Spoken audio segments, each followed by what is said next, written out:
ऐसा नहीं कि मैं अकेला जो है इस जर्नी में स्ट्रगल किया हूँ। फैमिली और फ्रेंड्स का तो डेफिनेटली बहुत बड़ा सपोर्ट है। अगर आप ये सोच रहे हो कि हमने प्री निकाल दिया उसके बाद 2 महीने बचेंगे उसमें हम सब कुछ कर लेंगे, that is very idealistic, that is also very tough. I think 90% people जो हैं सक्सेसफुल हो रहे हैं।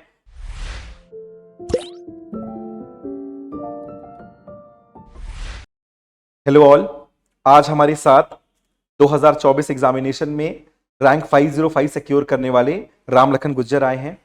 ये हमारे साथ स्मार्ट वर्क लैब्स के टेस्ट सीरीज में ऑलरेडी इनरोल थे और इन्होंने इसके पहले भी 2 इंटरव्यू दे रखे थे। इसके अलावा ये यूपी पीसीएस के अंदर भी सिलेक्टेड हैं और इन्होंने पिछले 3 सालों से 4 सालों से यूपी पीसीएस के अंदर ये ऑलरेडी जॉब कर रहे थे। काफी चैलेंजिंग जॉब थी इनकी, काफी रिमोट लोकेशन में इनको पोस्टिंग मिल रखी थी, हमीरपुर डिस्ट्रिक्ट ऑफ उत्तर प्रदेश। इनको बहुत पहले से मैं जानता हूं। राम को मैं तकरीबन 2019 से जानता हूं। उन्होंने कई कई बार हमारी मुलाकात हुई एग्जाम के बारे में, उसके प्रिपरेशन के बारे में। आज हम इनके साथ इनकी जर्नी के बारे में बात करेंगे, इनके लाइफ के बारे में बात करेंगे, इनके सपोर्ट सिस्टम के बारे में बात करेंगे। क्या ये फील कर रहे हैं आज पास होने के बाद, और ये क्या चैलेंजेस आगे देख रहे हैं, इन सब चीजों के बारे में बात करेंगे। सबसे पहले इनको कंग्रेचुलेट कहते हैं इस बार एग्जाम निकालने के लिए। Thank you so much, congratulations thank you and so much, welcome. Thank you for having me. तो सबसे पहले सिलेक्शन के दिन की बात बताइए, जिस दिन आपने अपना नाम सिलेक्शन उस लिस्ट में देखा। उस दिन का एक्सपीरियंस बताइए अपना। उस दिन आपको कैसा लगा? उसके बाद तब से लेके आज तकरीबन 5 या 6 दिन हो चुके हैं सिलेक्शन के बाद। कैसा गया ये 6 दिन आपके लिए? 22 अप्रैल को रिजल्ट आ रहा था, तो ऑलमोस्ट एवरीबडी वॉज सर्टेन कि भाई आज आ जाएगा। तो मतलब मॉर्निंग से ही 9-10 बजे से ऐसे माहौल था कि रिज़ल्ट आने वाला है। सो पूरे टेलीग्राम ही स्क्रॉल कर रहे थे, बार बार यूपीएससी वेबसाइट चेक कर रहे थे। Website was also down. तो ये तो कंफर्म था कि रिज़ल्ट आने वाला है। एंड थोड़ा हार्ट बीट थोड़ा तेज़ था, बिकॉज एक single few seconds can change the whole बिल्कुल। डायनामिक्स। तो उस टाइम मतलब काफ़ी ज़्यादा मतलब नर्वस फील बोल लो या एंग्जाइटी बोल लो, तो एंग्जाइटी थी। फिर अराउंड तभी लगा कि 12 बजे के बाद आने वाला है। तो उस टाइम मैं ऑफिस गया हुआ था। तो अराउंड 10 बजे मैं ऑफिस पहुंचा। 10 से 12 मैं देखते रहा ऑफिस में बैठ के। मैंने मना कर रखा था स्टाफ को कि भाई कोई अंदर मत आना आज मेरे चैम्बर में। तो मैं बस स्क्रॉल करे जा रहा था, टेलीग्राम स्क्रॉल कर रहा था, अपना चेक कर रहा था यूपीएससी वेबसाइट की, अब आया। और ऐसा है कि क्योंकि मैं पहले 2 बार इंटरव्यू के लिए अपेयर हो चुका हूँ, but I could not find my name in the final list. तो डर बहुत ज़्यादा था कि वापस वही ना हो जाए, दैट हो Ctrl+F करो और आपका रिजल्ट ना हो। तो वो काफ़ी ज़्यादा मतलब परेशानी वाली चीज़ थी, उसकी वजह से थोड़ी सी एंग्जाइटी तो थी। बट फिर अराउंड नहीं आया 12 बजे तक। फिर मैं ऑफिस से चला गया लंच के लिए। फिर हमने मतलब जो मेरा सरकारी आवास है मैं वहाँ चला गया। फिर मैं अपना वापस लिविंग रूम में बैठ के वापस वही करने लगा। फिर अराउंड 2 PM रिज़ल्ट आया। तो वेबसाइट तो चल नहीं रही थी, किसी ने टेलीग्राम पे जो है अपलोड किया। So I downloaded the that PDF। And मतलब हार्ट बीट एकदम से तेज़ हो गई। And I just searched first page, तो फर्स्ट पेज में तो नहीं दिखा। उसके बाद मेरी हिम्मत नहीं हो रही थी। फिर मैं गया सेकंड पेज पे गया। फिर मैं थोड़ा सा रुक गया, भाई मेरे को फर्स्ट पेज पे भी मिला, सेकंड पेज पे भी नहीं मिला। तो फिर मैं रुक गया। मैं कहा ऐसा ना हो, क्योंकि मेरे साथ पहले ऐसा हो चुका है, मैंने फर्स्ट सेकंड किया चेक, फिर थर्ड फोर्थ फिफ्थ, और नाम नहीं था। फिर मैं उसके आगे मेरी हिम्मत नहीं हुई बढ़ने की। तो I just pause for a few seconds. उसके उसी टाइम मेरे एक फ्रेंड का फ़ोन आ गया, शुभम का। तो मतलब वो मेरा बचपन का दोस्त है। तो ही ऑल्सो न्यू भी आज रिजल्ट आने वाला है, and he was also checking Telegram and website. उसने डाउनलोड करके ऑलरेडी देख लिया। जो है देख लिया था। तो ही जस्ट कॉल्ड मी, और जब उसने कॉल किया तो मैं समझ गया कि भाई नाम आ गया है। बिकॉज अगर वो कॉल कर रहा है, मतलब अगर नहीं होता तो वो कॉल नहीं करता। समझ गया। तो जब उसका कॉल आया तो आई वाज तो श्योर कि हाँ नाम तो है। And he just called, he said कि भाई 505 IPS। तो भाई बहुत ही रिलीफ मिला। तो आई वाज नॉट श्योर 505 पे क्या मिलेगा। फिर मैंने दोबारा से नाम चेक किया।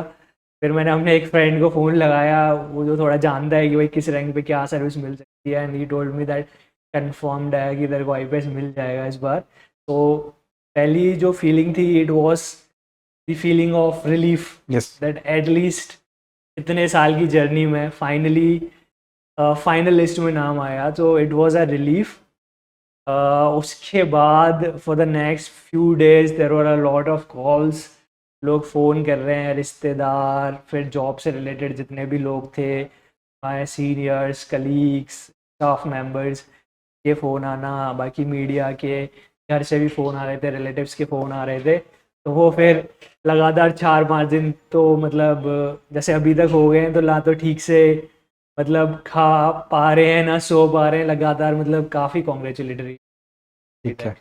काफ़ी आपकी जर्नी भी काफ़ी लंबी रही है। मैं हाँ मैं जी, हाँ काफ़ी जी। दिनों से आपको जानता भी हूँ हाँ, और जब आप पहला इंटरव्यू दे रहे थे तब से मैं आपको जानता हूँ। हाँ, 2019 में आपने अपना पहला इंटरव्यू दिया था। इंटरव्यू दिया ठीक था। है, तब से मैं आप और हम लोग लगभग सेम लाइब्रेरी में एक दूसरे के पीछे ही बैठा करते थे। हाँ, हाँ, हाँ। ठीक है, तो काफ़ी लर्न इन अ मिनट करके लाइब्रेरी थी यहाँ पे और काफ़ी लंबी जर्नी रही है आपकी 2019 से लेकर फिर आपने 2 इंटरव्यू दिए, बीच में आपने पीसीएस भी निकाला, जैसा आपने भी मेंशन भी किया, आप ऑफिस में थे जब रिजल्ट आया, हाँ, हाँ। राइट? तो इतना लंबा स्ट्रगल था, वो कौन से मोटिवेशनल फैक्टर थे जिसने आपको बार बार इस चीज को कंटिन्यू करने के लिए प्रेरित किया? क्योंकि लोग थक जाते हैं हाँ, हाँ, हाँ। और फेलियर लोगों को क्या करता है, वो उनको और ड्रेन आउट करता है। आपने 2 इंटरव्यू दिए हैं और यूपीएससी इंटरव्यूज बिल्कुल भी आसान नहीं होते, राइट? और उसके बाद फिर आपने 2 साल जॉब की, तो वो कौन से फैक्टर्स थे जो आपके लिए मोटिवेशनल फैक्टर रहे कि आप अपने आप को इतना परसिवरेंट रख पाए? हाँ, मैंने जैसे तैयारी स्टार्ट की तो फर्स्ट अटेम्प्ट में ही मेरे को इंटरव्यू देने का मौका मिला। उसके बाद फिर सेकेंड अटेम्प्ट में भी इंटरव्यू देने का मौका मिला। तो जब आपको फर्स्ट अटेम्प्ट में ही मौका मिलता है तो आपको थोड़ा कहीं फीलिंग आ जाता है कि भाई मैं तो कर ही लूँगा ये। बिल्कुल। तो मे बी शायद थोड़ा सा ओवर कॉन्फिडेंट हो गया उस टाइम। तो लगा कि फर्स्ट में नहीं हुआ तो कोई बात नहीं, फर्स्ट तो कोई बात नहीं होता, सेकंड में हो जाएगा, बट सेकंड में भी नहीं हुआ। तो कहीं न कहीं वो था कि उसके बाद फर्स्ट सेकंड के बाद शायद थोड़ा-सा ओवर कॉन्फिडेंट मैं हो गया था। तो उतनी मेहनत नहीं करी जितनी की रिक्वायर्ड थी। ठीक है। उसके बाद साथ में फिर मेरा 2020 में फर्स्ट अटेम्प्ट में ही स्टेट सर्विसेज में हो गया, तो मैं जॉब में चला गया। फिर उसके बाद ऐसा हुआ कि मोटिवेशन भी थोड़ी सी डाउन हो गई थी जॉब में जाके, बिकॉज पहले ओआरएन में रहते थे तो यहाँ पे एक एटमॉस्फेयर था, लोगों से मिलते थे, सेम वही वही लोग थे जो तैयारी कर रहे थे, तो दे कैप्ड यू पुशिंग। पुशिंग कि भाई यस। ये बंदा पढ़ रहा है तो हमें भी पढ़ना है। फिर जॉब में जाके जॉब की भी अपनी रिस्पॉन्सिबिलिटीज़ होती हैं, ऑफिस जाना होता है, वहाँ पे भी डिफरेंट टाइप का एक जॉब से रिलेटेड स्ट्रेस भी होता है।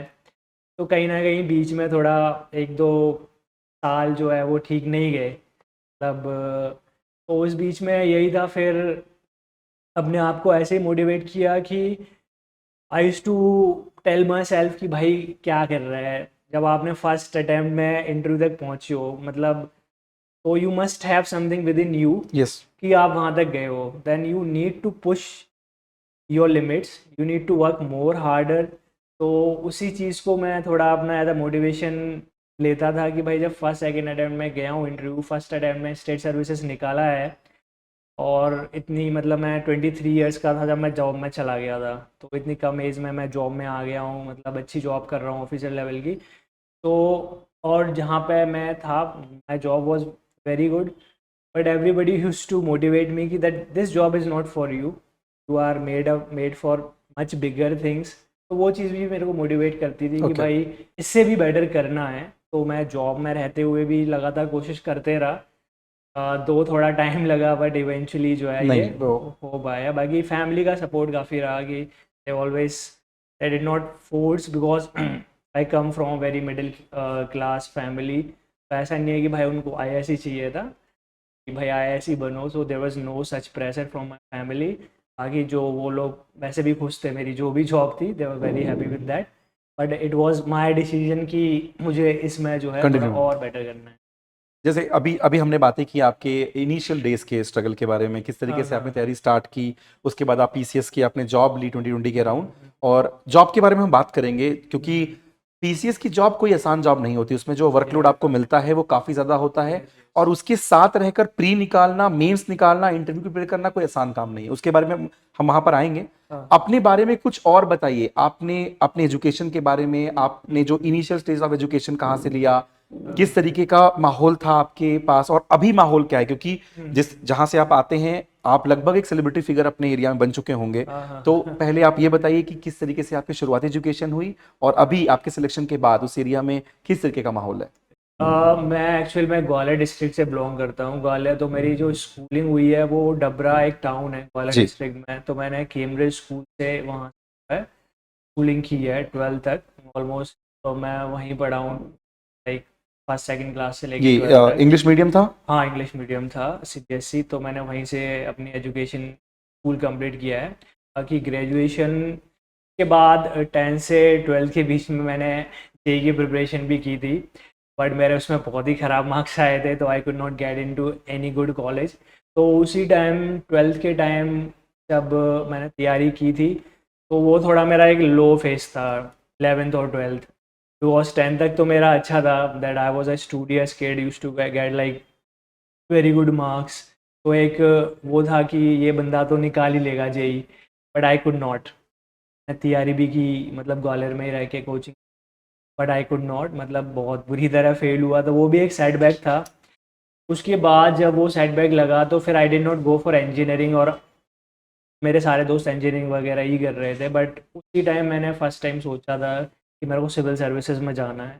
ये मैंने इंजीनियरिंग ना चूज़ करके बीए किया, तो फिर मैंने जीवाजी यूनिवर्सिटी से जो है ये किया, और साथ में थोड़ा थोड़ा मैंने प्रिपरेशन भी स्टार्ट कर दी थी। ठीक है। So there was family friend है, मेरी सिस्टर जैसी हैं, she used to prepare in Delhi. Okay. तो इनिशियली शी गाइडेड मी कि भाई क्या पढ़ना है तुझे, क्या नहीं पढ़ना है।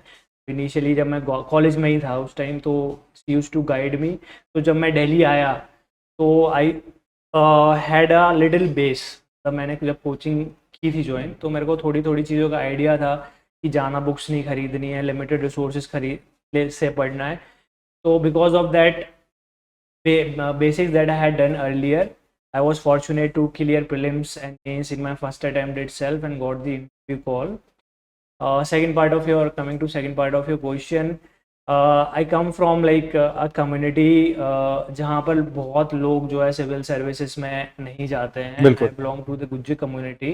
तो हमारे यहाँ ऐसा एजुकेशन में ऐसा बहुत जाना भी वो नहीं है, तो काफ़ी कम लोग जो है सिविल सर्विस में निकलते हैं, whether it is state services और यूपीएससी के सिविल सर्विसेज। तो डेफिनेटली अभी ग्वालियर चंबल रीजन में पूरा एक है, I am the only one from my community who has made in the last few years who has made into the final list of UPSC civil service examination।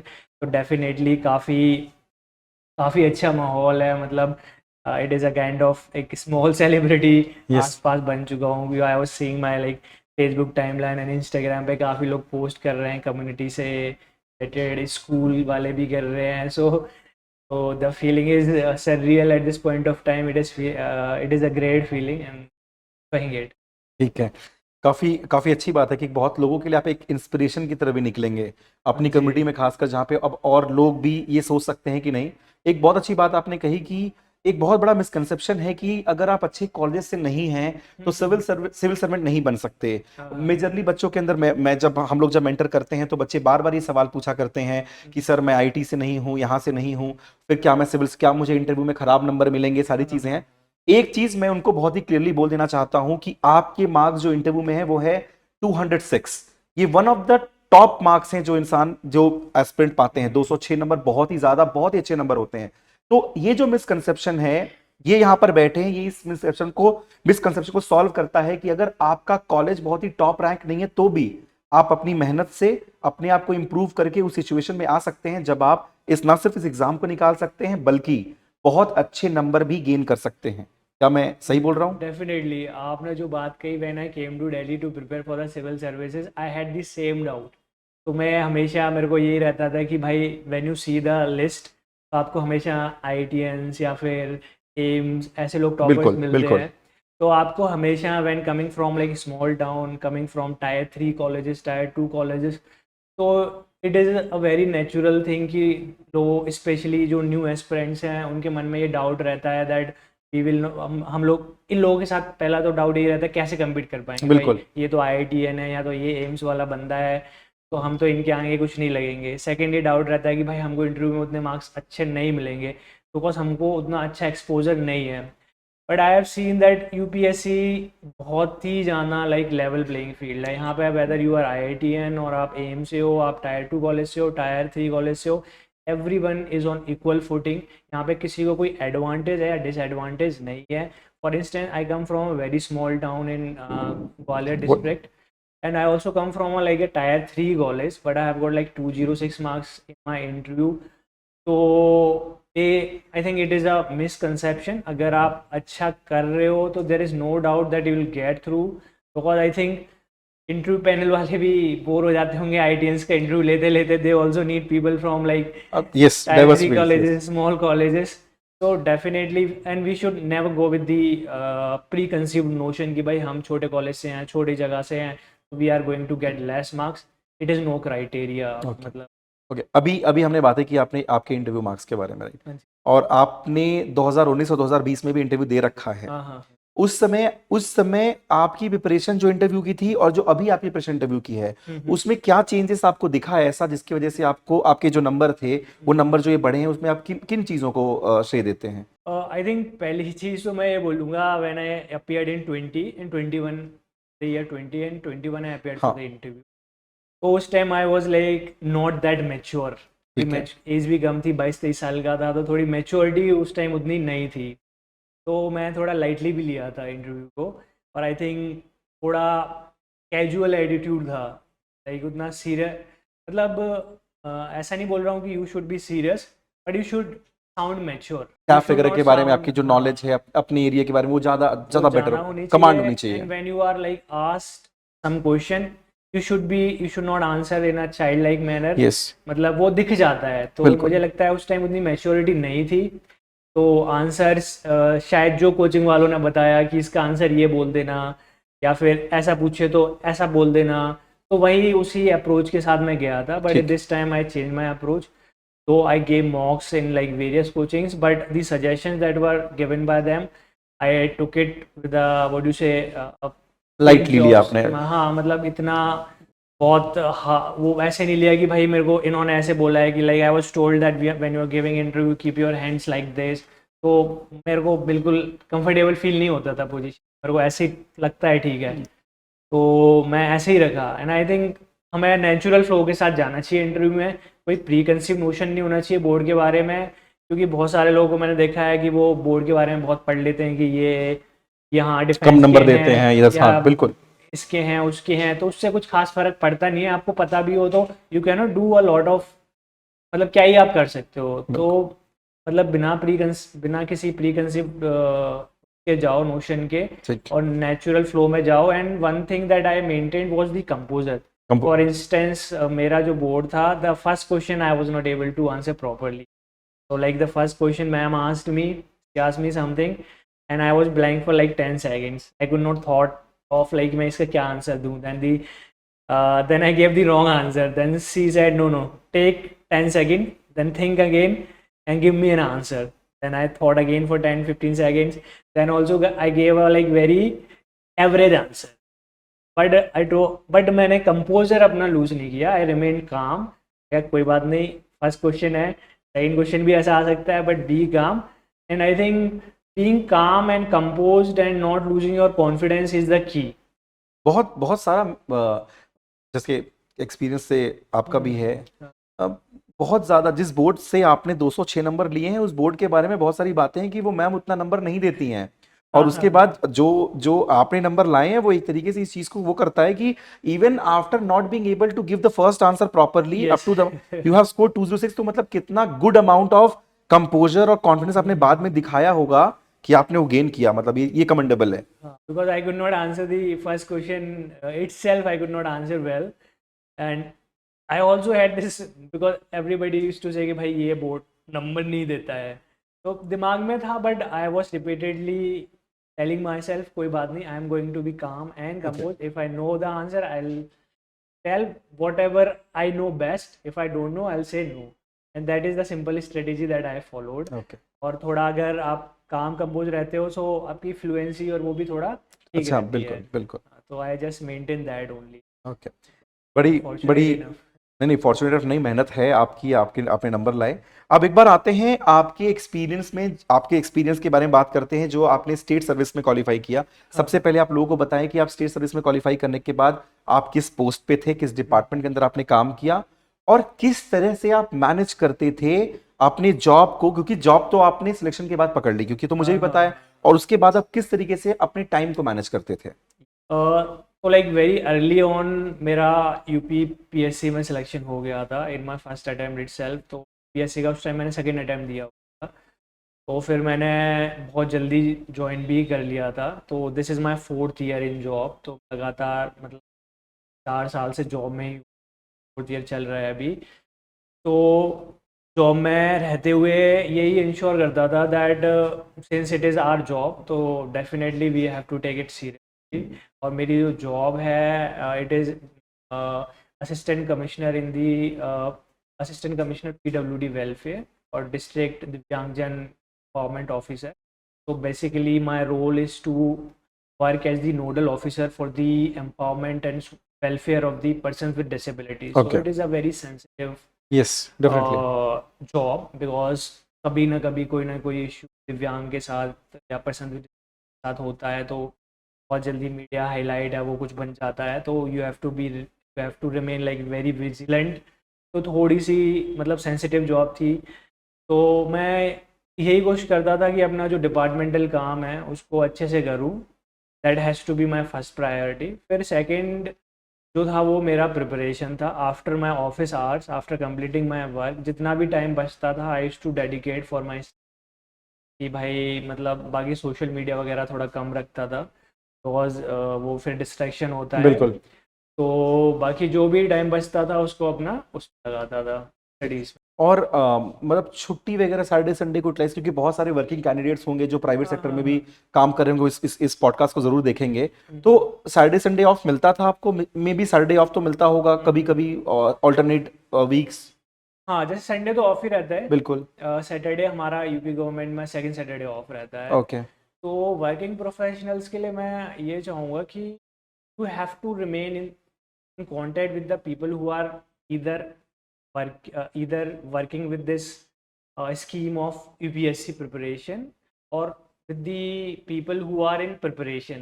तो मैं अपने दोस्तों के साथ जो UPSC की तैयारी कर रहे हैं और या फिर मेरे जो दोस्त हैं वो मेंटरिंग कर रहे हैं या फिर जो है UPSC की फील्ड में है, टीचिंग कर रहे हैं, तो उनके हमेशा कांटेक्ट में रहता था because I was working in a very remote area. तो वहाँ पर ऐसा एक्सेस नहीं था। फॉर इंस्टेंस जैसे आप हो, अकरम है, तो मैं इन लोगों के साथ जो है कांटेक्ट में रहता था। I had also joined online test series of smart work labs. Yes. तो उससे एक पीयर प्रेशर एक वो रहता था। लाइक फॉर इंस्टेंट अकरम ने मेरे को स्मार्ट वर्क लैब्स में टेस्ट सीरीज ज्वाइन कराया था कि बिल्कुल भाई तू बिल्कुल कर ले ज्वाइन। नहीं लिखेगा कुछ तो लिखेगा, 10 बिल्कुल टेस्ट में 2 टेस्ट लिखेगा, 4 बिल्कुल। टेस्ट लिखेगा। तो मैंने वो ज्वाइन कर ली थी क्योंकि बिकॉज वो एक थोड़ा प्रेशर पीयर बनता है। प्रेशर बनता है। बिल्कुल। तो वो मेरे को पूछता भी था भाई कुछ टेस्ट लिखे।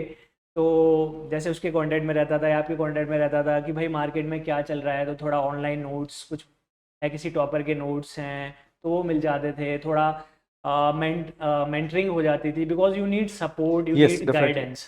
बिकॉज आप हमेशा खुद से तो कुछ मतलब सब कुछ नहीं कर नहीं सकते, कर सकते। स्पेशली यू आर वर्किंग और आप दिल्ली में नहीं हो। तो मैं यही कोशिश करता था कि आई रिमेन इन टच, कि भाई जो लोग मेंटरिंग कर रहे हैं, तो मैं जैसे स्मार्ट वर्क्स है तो उसके कांटेक्ट में तो था ही, क्योंकि मेरे फ्रेंड आप जैसे आप हो, हाँ। मेंटर भी हो, फ्रेंड भी हो, अकरम था। तो इस तरह से जो है चीजें कांटेक्ट में रहता था, तो थोड़ी चीज़ें आसान हो बिल्कुल जाती बिल्कुल थी कि in being remote I was connected to manage, this. ठीक है। अब एक्सपेक्टेड सर्विस आपकी आईपीएस है, हाँ जी। राइट? और बहुत प्रेस्टिजियस सर्विस है आईपीएस, और Yes. एक बहुत ही ड्रास्टिक चेंज भी आएगा। आप फ्रॉम द पीडब्ल्यूडी मतलब पीपल्स विद डिसेबिलिटी से अब आप आईपीएस, ज़्यादा रिस्पॉन्सिबिलिटीज आएंगी आपके जी ऊपर, जी बिल्कुल। राइट? और मतलब ये मतलब किस तरीके से इस एक्सपीरियंस को कैसे देख रहे हैं आप? मतलब you are looking forward to it, what is your expectation with IPS service? मतलब क्या? अभी लाइक एक्सपेक्टेड है आईपीएस है, मोस्ट प्रोबेबली मिल ही जाएगा बिल्कुल जितना बिल्कुल मिलेगा। पास्ट का हाँ, जो जितना हमने ट्रेंड वो देखा है।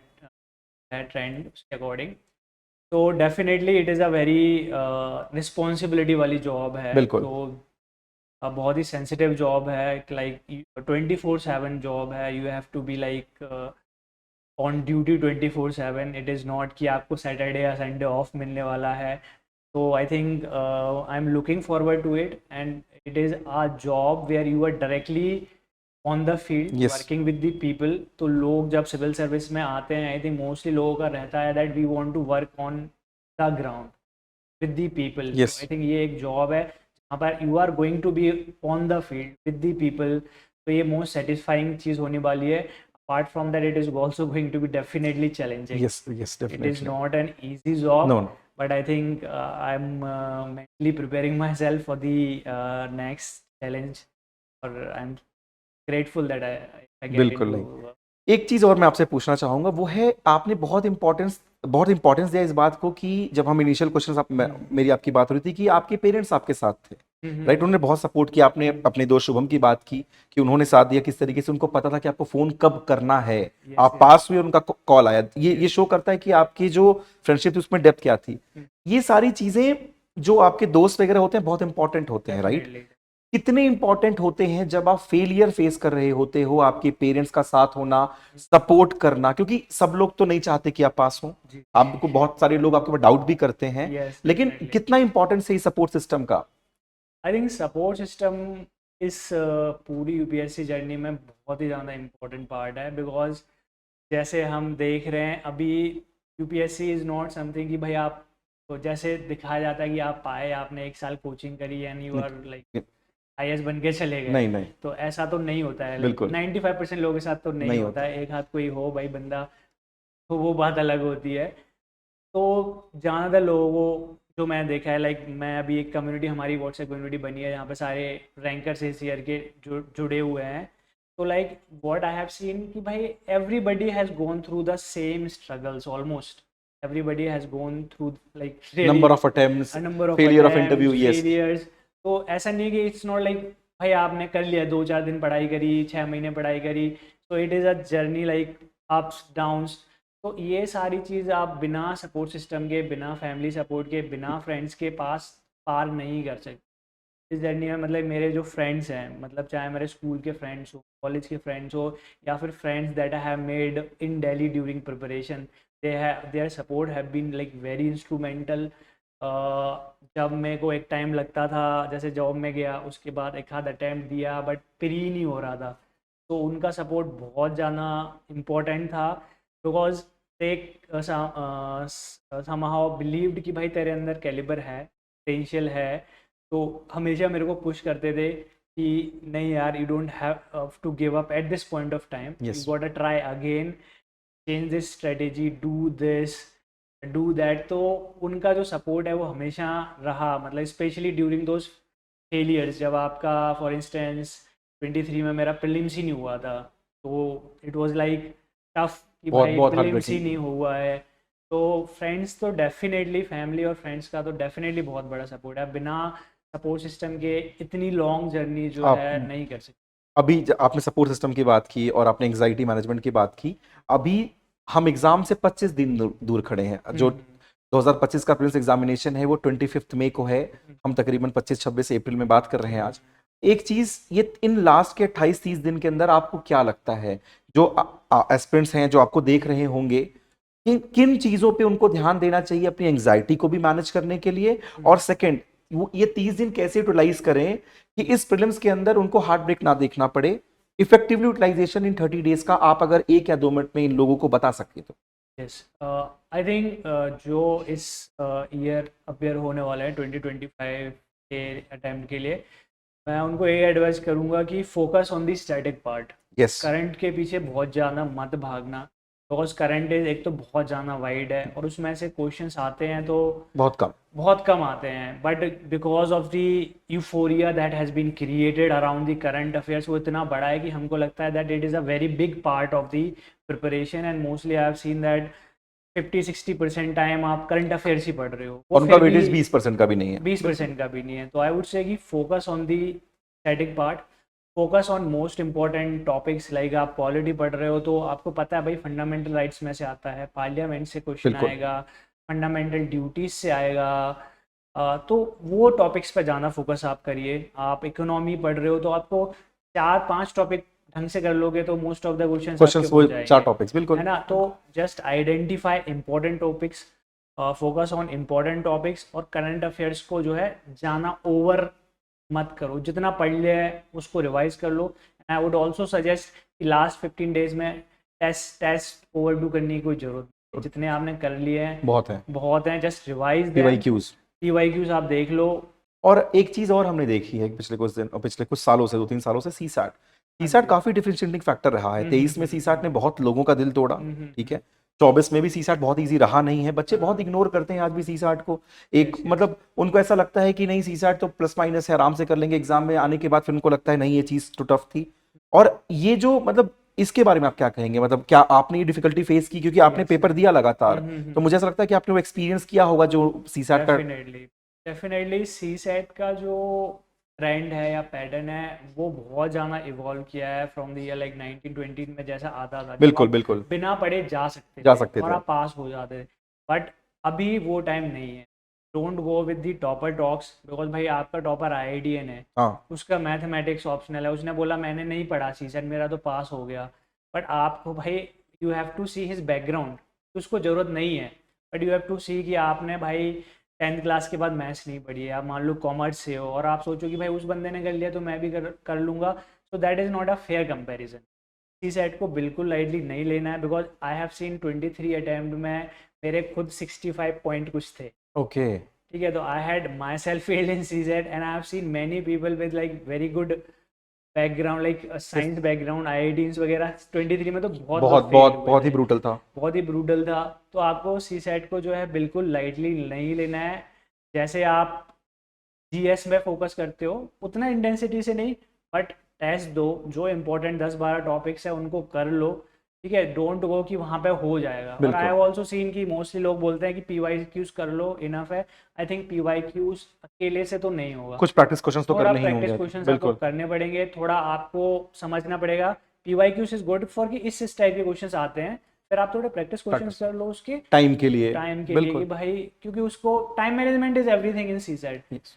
हाँ, तो आई थिंक बिल्कुल नेग्लेक्ट नहीं करना है, बिकॉज दैट बिकम्स फिर वही चीज़ आती है कि वी कैन नॉट क्लेम कि भाई इस बार आसान आएगा, पता चला 23 जैसा आ गया तो फिर वापस से 23 वाले हालात हो जाएंगे। आई बिल्कुल एम बिल्कुल वेरी होंगे। श्योर। बिल्कुल। एक जैसे हमने प्रीलिम्स के बारे में बात की, एक और मैं आपसे पूछना चाहूंगा, इंटरव्यू के बारे में आपने बता दिया कि what matters is that your composure while you are going into the interview room.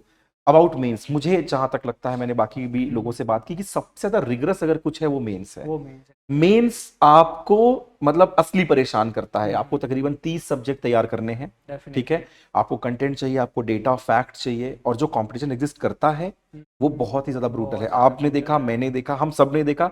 और मुझे लगता है कि सबसे ज्यादा परेशान भी हम मेंस के साथ होते हैं, बिल्कुल। ठीक है। तो इस मेंस को टैकल करने के लिए आपने इस बार कौन सा अप्रोच, मतलब क्या अप्रोच लिया था? आई थिंक मेंस के लिए मैं ये बोलूँगा, सीक गाइडेंस। ठीक है। आपका अगर मेंस है, अगर आपसे नहीं हो रहा है, आपने 1-2 अटैम्प्ट दे दिए हैं, अगर आप आंसर्स लिखते हो मार्क्स नहीं आए हैं, भाई seek guidance.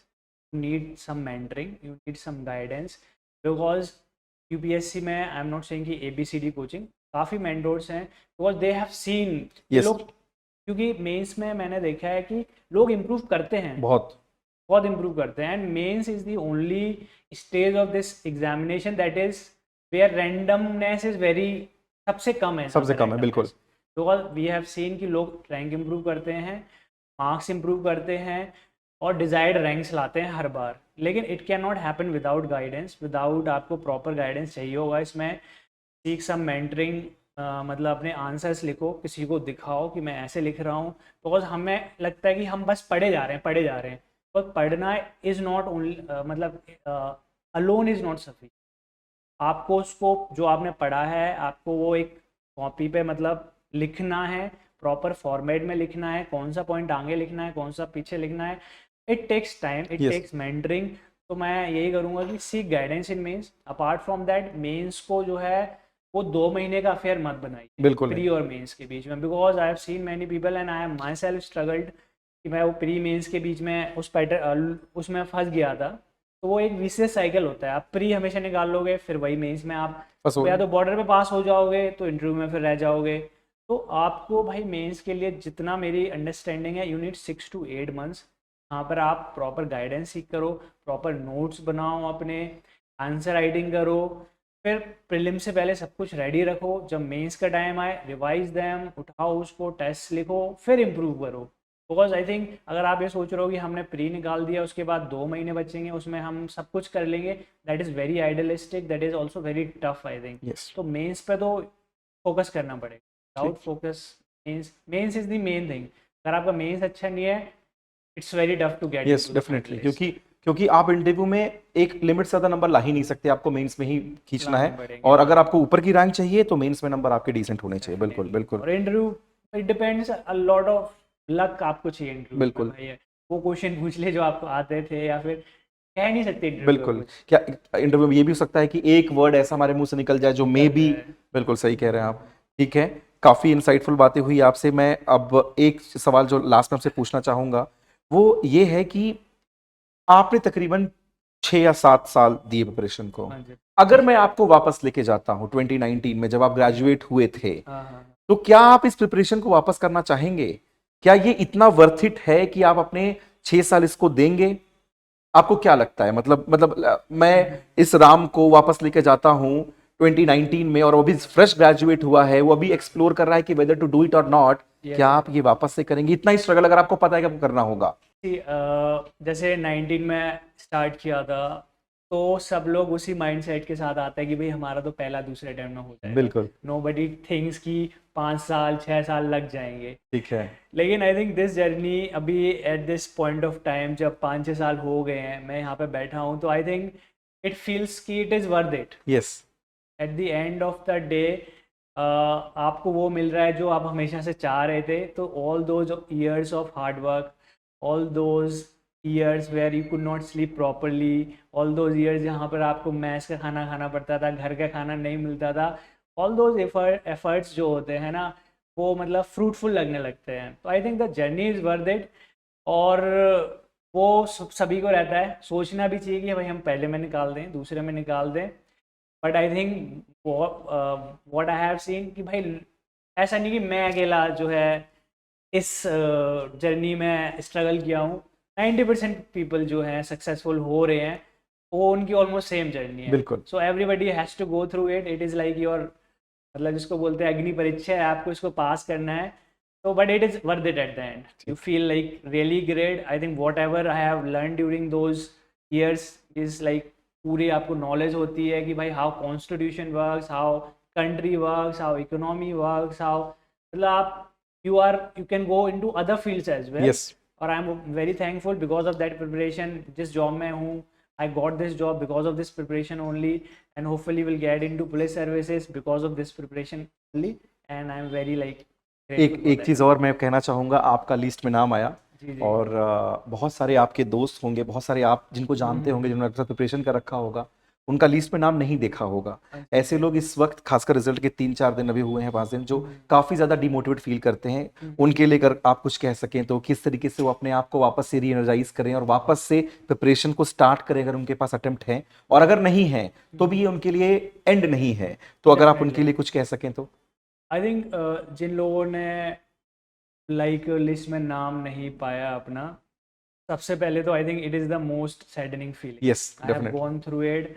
It is the, उस टाइम ऐसे लगता है that it is the end of the world. Yes but definitely it is not the end of the world. अगर आपके पास अभी अटेम्प्ट्स लेफ्ट हैं, वही है rise from the ashes, work hard again, and you will definitely, मतलब कुछ combination बनेगा वेयर कॉस्मोस यूनिवर्स कुछ Yes. ना कुछ कॉन्स्पायर करेगी and you will be there. तो इस कॉन्फिडेंस के साथ, इसी बिलीफ के साथ you will have to rise again. तो आप फिर से ट्राई करो अगर आपके पास अटैम्प्ट हैं, और अगर आपके पास अटैम्प्ट नहीं है तो कोई बात नहीं है, move into other fields. There are so many, मतलब अभी इंडिया में इतनी सारी अपॉर्चुनिटीज़ हैं। Can go into the private sector, जो फील्ड आपको पसंद है, स्टार्टअप्स हैं, यूपीएससी की इंडस्ट्री इतनी बड़ी है, you can go into that. तो देर आर, मतलब एक्सप्लोर करो, there are lot of things to Yes. Do. I think not be, we should not see it as the end of the world, rather it is a beginning. Exam है, Exam is just an exam. Do not make it a question of like life Life. and death. बिल्कुल बिल्कुल सही। बहुत अच्छा लगा आपसे बात करके। Thank you so सबसे much. पहले मैं स्मार्ट वर्क लैब्स की तरफ से आपको ऑल द बेस्ट बोलूंगा, कंग्रेचुलेट करूंगा सिलेक्शन के लिए, all the Thank you best so बोलूंगा। एक चैलेंजिंग सर्विस की तरफ आप देख रहे हैं, ठीक है, Thank you. आप वहां पे भी एक्सेल करें, न सिर्फ आप ही कम्युनिटी आपको एज एन एग्जांपल देखेगी, बट वो सारे फेलो एस्पिरेंट्स भी जिन्होंने कुछ न कुछ सेटबैक्स देखे होंगे, चाहे वो प्रीलिम्स का फेलियर हो, चाहे वो इंटरव्यू का फेलियर हो, वो भी आपकी तरफ देखेंगे, वो आपसे इंस्पायर होंगे इस चीज़ के लिए। बहुत, और आप हमारे पास आए, बहुत अच्छा लगा, हम बात करके भी, काफ़ी इंसाइटफुल कन्वर्सेशन थी। Thank you very much, all the very best for future.